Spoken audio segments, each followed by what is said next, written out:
అసలు బోసాని కృష్ణమురళి అనే అతను పిచ్చేతను. అందులో ఏం తేడా లేదు. ఎందుకంటే ఆయన ప్రెస్ మీట్లు గాని, ఆయన మాట తీరు గాని, ఆయన హావభావాలు గాని మనకు తెలుసు. ఇప్పుడు ఈ అరెస్ట్‌తోటి ఇంకా మతి అంతా పోయింది. అందుకే చెప్తున్నాము మీలాంటి వైఎస్ఆర్‌సీపీ నాయకులకి, కార్యకర్తలకి ఇట్లాగ మాట్లాడే వాళ్ళందరికీ వైజాగ్ ఆసుపత్రి సిద్ధంగా ఉంది. రండి మేము మా ఖర్చులతోటి ట్రీట్మెంట్ ఇప్పిస్తామని చెప్పేసి.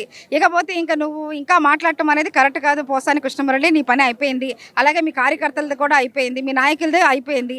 ఇకనైనా జాగ్రత్తగా ఉండండి. అంతేగాని ఇంకా మాటలు మాట్లాడి ఇట్లాంటి పిచ్చి కూతలు కూరి ఇంకా మా అలాంటి వాళ్ళతోటి ఇంకా ప్రజలతోటి మీరు చెప్పు దెబ్బలు తినే పరిస్థితికి రావద్దని మరొకసారి హెచ్చరిస్తున్నాను. కూటమి ప్రభుత్వం వచ్చిన తర్వాత వైసీపీ ఎమ్మెల్యేలు అనేది టార్గెట్ చేసి అరెస్ట్ చేస్తున్నారు అంటున్నారు, నిజమంటారా?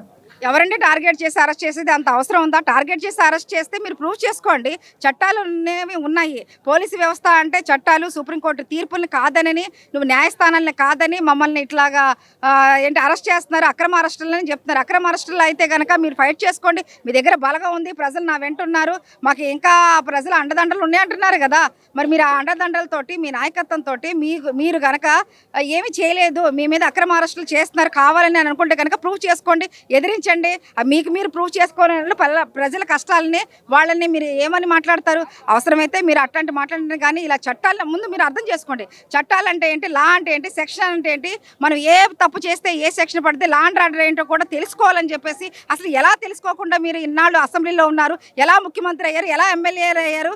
అందుకనే మీరు ఇలాంటి కూర్చున్నారు. ఇకనైనా సరే ఇవన్నీ తెలుసుకుని చట్టాలని, పోలీసు వ్యవస్థని, లా అండ్ ఆర్డర్ని కూడా తెలుసుకుని ఏ మాటకి ఏ కేసు వస్తుంది, ఏ తప్పుడు పని చేస్తే ఏ కేసుకు వస్తుంది అని చెప్పేసి మీరు ముందుగా ఆ విషయాలు తెలుసుకోమని చెప్పేసి మళ్ళీ మీకు ఇంకొకసారి మీకు వినవించుకుంటున్నాం.